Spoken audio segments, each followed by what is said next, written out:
Welcome to the Business Spotlight Series. My name is Tanner O'Brien. I'm a senior partner here at Action Coach in Central Texas, and I am sitting down today with Rami Wehbi, who is the founder and CEO of Matchday Health. Super excited to be jumping into some conversation around business, about entrepreneurship, around just the journey overall. Just kind of, really just share a sneak peek into what it's really like to build and operate and grow a business. So Rami, thank you so much for taking the time. I'm excited to jump into this conversation. Why don't we just start with a little bit of background? If you would share, like, who are you and tell us a little bit about the business? Yeah. Thanks for having me on the show, Tanner. My name is Rami Wehbi. I'm a family doctor by training turned entrepreneur. Um, have been working in startups for about a year and a half now in various roles, ranging from business development to operations. And now in the midst of launching my first startup, which is actually a rebrand and a piggyback off of a side gig in a way that I've been doing for the last 5 years, which started off as a podcast, then a community, then a matching service, and now a healthcare technology company that helps hospitals staff physicians for various roles. But not only hospitals, actually all employers of doctors. So whether that's industry, clinical, startups, and gigs, we're building the centralized marketplace for physician jobs. And so I made quite a transition in my career, starting off as a doctor and now as a full-time entrepreneur. So glad to be here and happy to share with your audience any relevant questions. Yeah, no, I love it. And I think the topic of going from, uh, family doctor to entrepreneur, that in itself probably has a whole story we can jump into. But before we kind of jump into history and background and kind of, peel back some of those layers, I always like to kind of set the stage for for the audience in, we have different types of businesses that we have an opportunity to chat with here on the show. Some are more traditional small businesses, some are startups, some are different structures, things like that.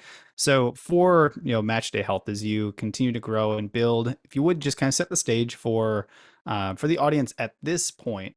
Are you sole founder? Do you have co-founders in the business? Outside investment, is that kind of on the table? Generally speaking, what does that look like for y'all? Yeah, so I do have a co-founder. I think that if you want to go fast, you go alone. If you want to go far, you go together. And I'm a firm believer in that. And so I do have a very awesome, experienced co-founder. His name is Yanni.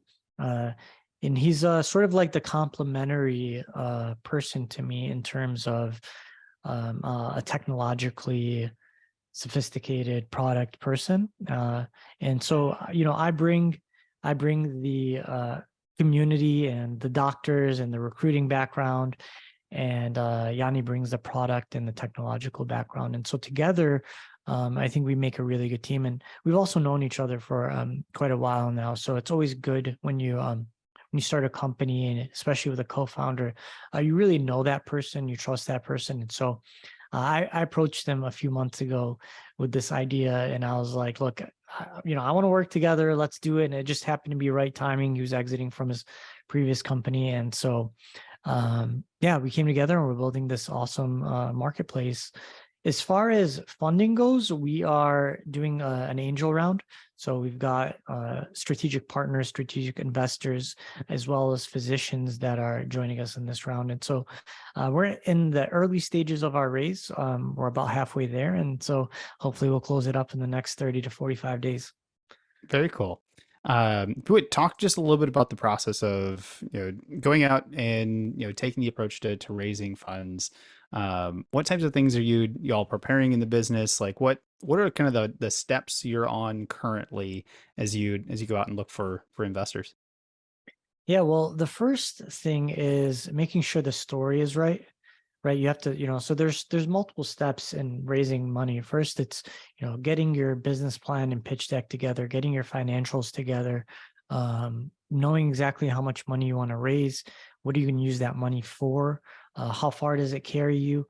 Um, you know, all of those things start to kind of come together in that initial pitch process. And so, um, we've done multiple iterations of our pitch deck, of our story. We've done lots of market research, diving into the problem, diving into, some of our KPIs.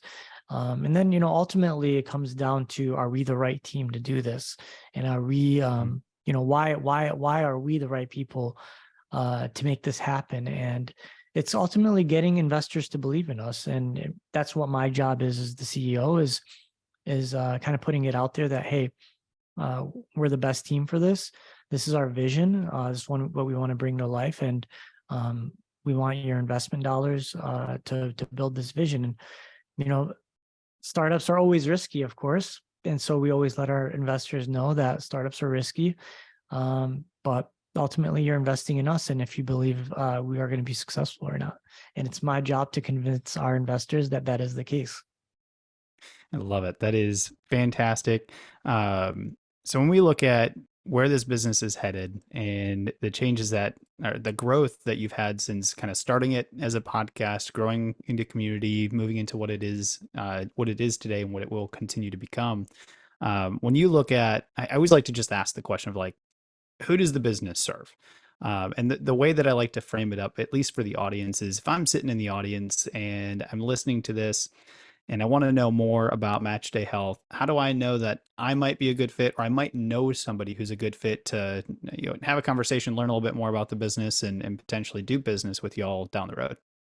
Yeah. So ultimately the business is for physicians and for employers. So, the big thing, this is also sort of stemming from my own personal story and problem. And so, here I am, finished, out of residency and looking for my first job. And I'm scouring these, recruiter emails and looking for my next opportunity, and nothing really just fit what I was looking for. And I couldn't believe that, after doing all of this training, doing all of this work, all of this money, here I am at the end of this process, scratching my head and wondering, well, why don't I just have the perfect job waiting for me? Right. And it just didn't make any sense. And, I'd apply to these jobs on job boards and I was like, this sucks. Having to upload your resume, having to, exchange emails back and forth, with most jobs really not going anywhere. And there's no trust in the process. You get tons of these recruiter emails and job opportunities, and you just kind of like, okay, well, great. Well, how do I know this is good for me? And you Mm. don't. And so that's why what ended up happening is I relied on my network and my colleagues to point me in the right direction, to make introductions. And what I ended up finding out was that that's really the majority of how doctors find jobs. It's through their network, through the referrals, because when you think about the commitment of time and effort, and it's a huge decision for doctors. And so there needs to be a lot of trust involved. Mm. And so, that was one of the aha moments that I realized we need a better way, and we need a lot of trust in this process. And the other thing was that, I started working in startups about a year and a half ago.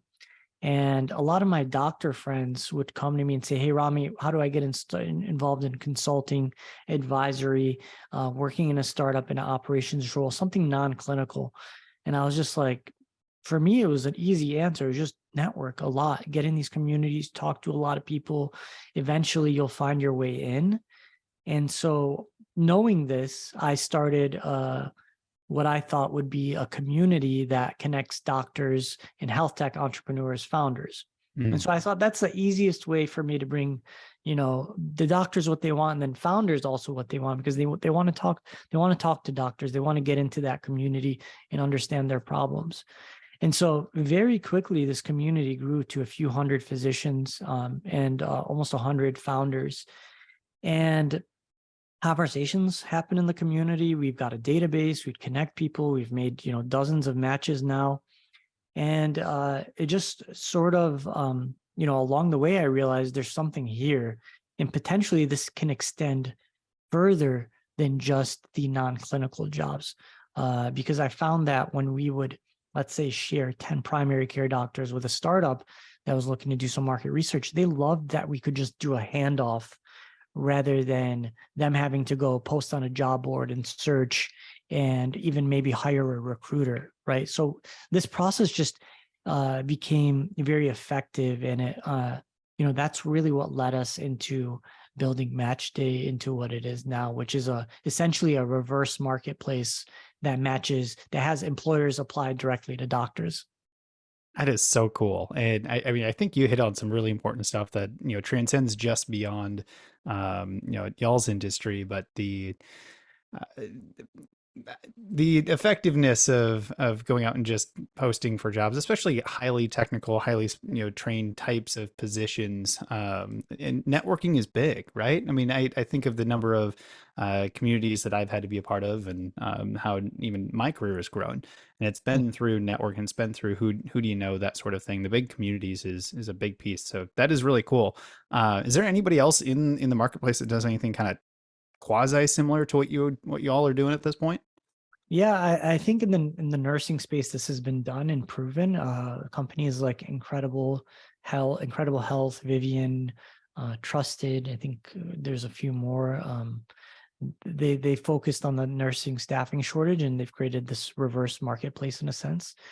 It hasn't been done for doctors yet, though, and it's as we get through, as we've been doing our research and building this out, it's apparent that there's a lot of trust involved when you want to get buy-in from doctors. And so a big part of my mission is to really build that trust within our physician community, and build the community and build it in a way that brings a lot of upfront value to the doctors, because at the end of the day, we're facing some really big challenges in the healthcare staffing space.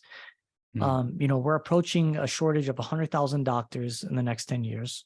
We're not pumping out any more doctors, more than, the residency slots are limited. So there's a fixed number of candidates, physician candidates, and that's not going to change dramatically to meet the needs of where we're going, especially with an aging population and a lot of retiring physicians coming up too. So, in my opinion, the best thing we can possibly do for physicians and for healthcare in terms of staffing is making sure that every single doctor has the absolute perfect job for them. And Mm. so when we think of the perfect job, what does that mean? It means, the physician enjoys their job, they're not burning out, and they're going to stay there for a very long time. And right now, what happens is 30% of first year doctors in their first year out of training leave their job within the first year.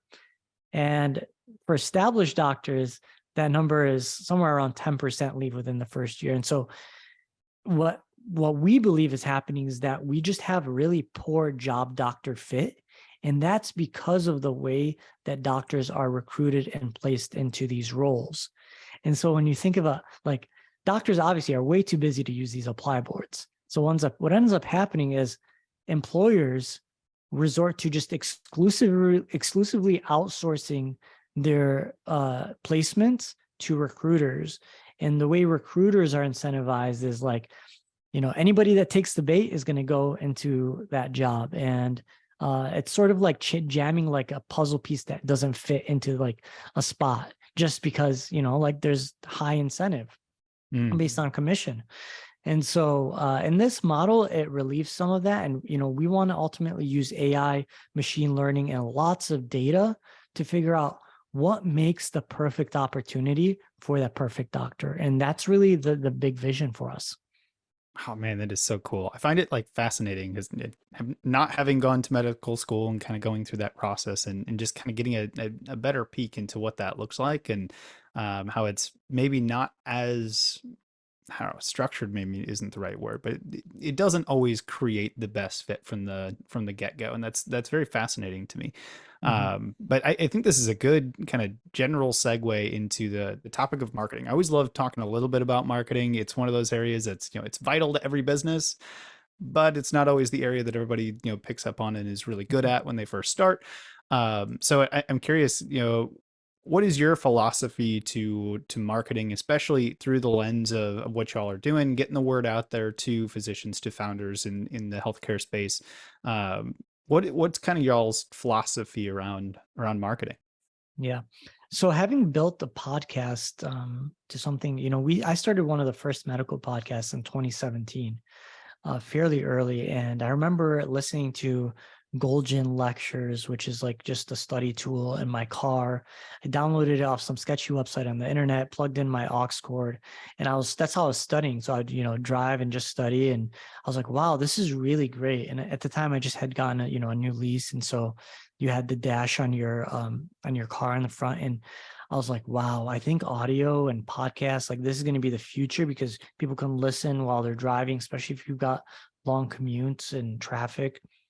And I was like, wow, this is it. I'm going to focus all my energy, like all my extra time in medical school, which is like very little, to building this. And so what I did was at the time had an influencer page where I talk about medical school. I put out a post. I had some interns join me to help me build this thing. And we started a podcast, and it was the first medical podcast. And what I did was I reached out to all of my physician friends that had a lot of followers, some of them, 100,000 plus followers on Instagram and that sort of thing. And I said, and I, ordered shirts, sent them a handwritten note and said, hey, look, we're launching this podcast called Beyond Medicine. And we want you to help us promote it. And we want you to tell us, what does it mean to go beyond medicine? And we're going to launch this podcast on this day. And so we want all of you to post together, and we want to talk about what it means to go beyond medicine. And so we did that. We sent out all the shirts, the handwritten letters. We set up everything with the podcast. We put together a few episodes, and we had a launch date. And what I learned in that process is that was the holy grail of marketing, to get people to flood into your network. And so we had, tens of thousands of likes across all the posts we did. We had thousands of followers immediately in that one day come and join us. And then we really focused on our community, and we leaned in on the audience of our community, which was these doctors. And that was how we grew. We do content for, a physician, some of them, especially with these big followings, produce that content to them, send it out, they'd post it to their networks, and we would capture their audience. And we were providing a lot of value to the doctor we were interviewing, similar to as you're bringing value to me.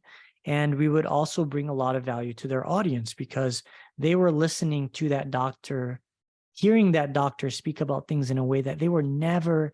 Remember, this is 2017, before podcasts were a thing, that they had never heard them speak about before. And we'd go into depth. And so this was a new thing. We really capitalized on it at the time.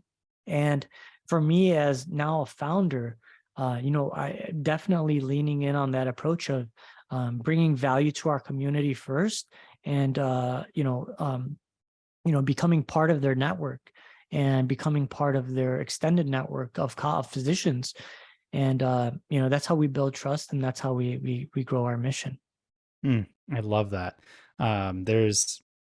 There's so much to be said about that, the concept of doing a launch and actually pairing it with direct outreach to people in your network, and coordinating how you all coordinated. Sometimes I think it's often overlooked today, the power of actually sending something physical to them with a note, Yeah. that sort of thing. And there's a lot of power to that. I'm a firm believer in that. I believe 100. You have to do non-scalable things, especially in the early part of a business, and you have to build relationships. And like these are the things. One, they will humble and make sure you are on like the right track as a founder, because when you are connected to the people you are serving, that drives a tremendous amount of inspiration and motivation to you personally. But also, they feel that connection, and they become, sort of loyal ambassadors for you. Mm. It's fantastic. Some great marketing tips there. So I'm going to encourage everybody who is watching this, go back, listen to that all again, take some tips out of it so you can start applying it to your own business. But I want to take a step back, and, we talked a little bit about the business, talked about kind of where y'all are headed in the short term, but, I want to go back to that transition from doctor to entrepreneur and choosing to make that shift. And I'm curious, what was that transition like for you? Was it a difficult choice to make? Was there some fear that came along, behind it? But what was that transition like to go from, I'm a doctor to now I am truly an entrepreneur and I'm building these things. Talk a little bit about that. Yeah, it's funny because growing up, I always was starting little businesses. I was always, we had the lemonade stand. I had a snow plowing business that I ran in my neighborhood. I worked a sales job before medical school. I always felt like an entrepreneur internally, like my DNA. And, I grew up in a Middle Eastern household where, we grew up fairly, middle class, probably poor for a little bit of my early childhood. And, watching my parents struggle was a really big motivator for me. And I think that the idea of success for me, especially coming from, the ethnic background that I'm from, doctors were always seen as the most successful people in their communities. And, I think my parents believed that as well. Maybe there's some subconscious transmission there. Even though I don't think my parents really forced me in any direction, I just thought, how am I going to be really successful and take care of my family? And so the thought was, I'm really kind of into science. I'm good at science. Seems to be the only thing I get A's in.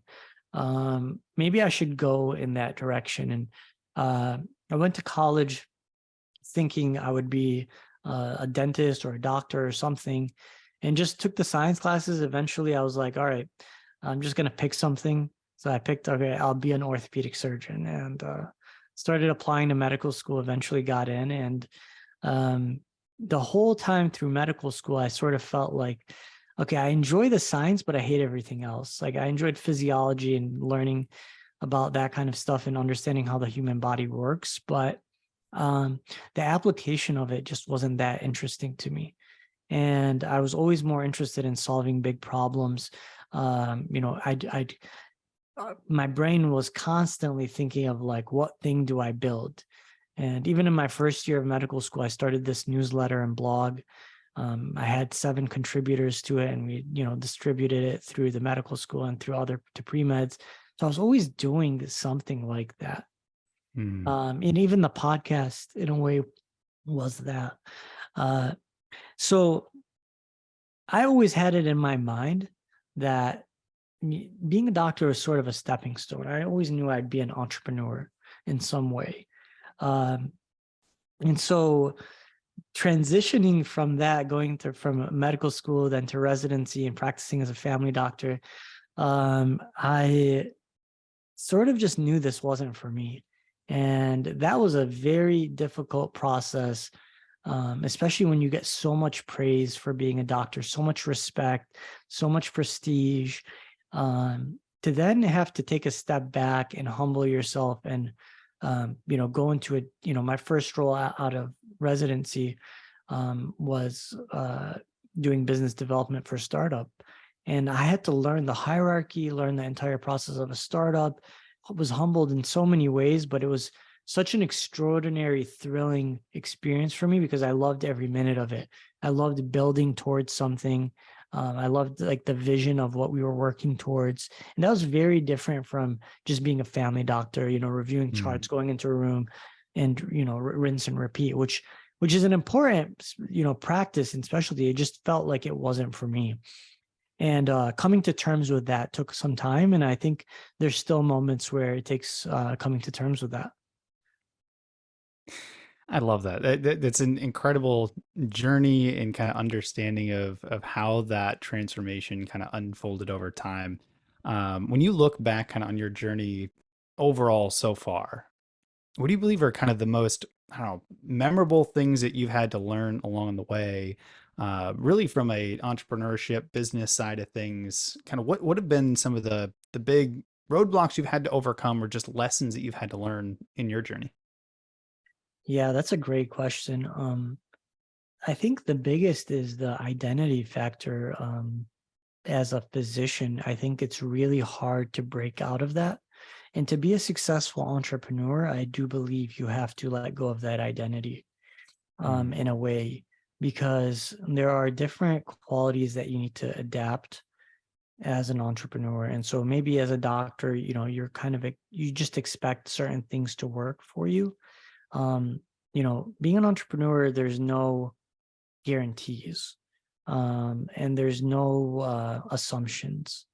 You swim or sink, and as a physician, you don't have that worry.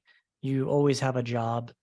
There's job security. You're always going to make a lot of money, and so getting to that level of humility that's needed to be an entrepreneur was a big learning experience, and also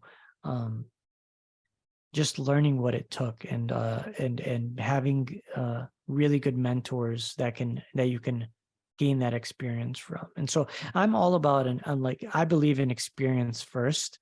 I don't believe in the theory or the theory mindset where you get an MBA or do that. And for some people it's right. But, when I was thinking, okay, do I get an MBA or do I go and build and experiment and actually do it? It was a no-brainer for me that I learned by experience. And I also really, really, really believe in surrounding myself with people that are way smarter than me in every aspect. And so I never want to be the smartest person in the room. I never want to be the smartest person on my team. My job as the CEO is to put the right people in the right positions and drive the vision of where we want to get to. And so that takes a different skill set, in my opinion. And a huge level of humility. Yeah, humility piece is big. No, I love there's a lot to be learned when you just get in and start doing something versus just going in and learning it all the time. I know just even the last 2 years, the amount of things just in practical application I've had to learn in business is just incredible. Like I can't get that from a book, right? Yeah. It's pretty cool. So as you look to, let's say, the next 3 to 5 years, business is growing. Business is kind of where you would expect it to be. What does everything look like 3 to 5 years down the road from now? What are you most excited about? What do you see for your growth individually? Yeah. I mean, I've never been, this is the best time to be alive. We have so many opportunities amongst us. I mean, we're the first group of startups working with AI directly, right? We've got so many tools that have never been available before in the existence of the human race, right? Like these machines we're the first to test them. We're the first to use them. For me, that's incredibly exciting.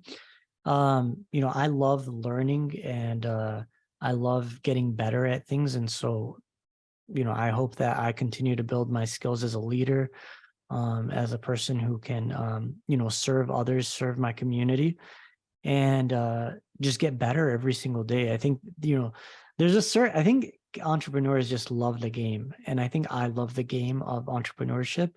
That's the way I look at it. Like this is, sort of a game. It's a team sport. And I want to play the game with people that I enjoy working with, and people that are really smart.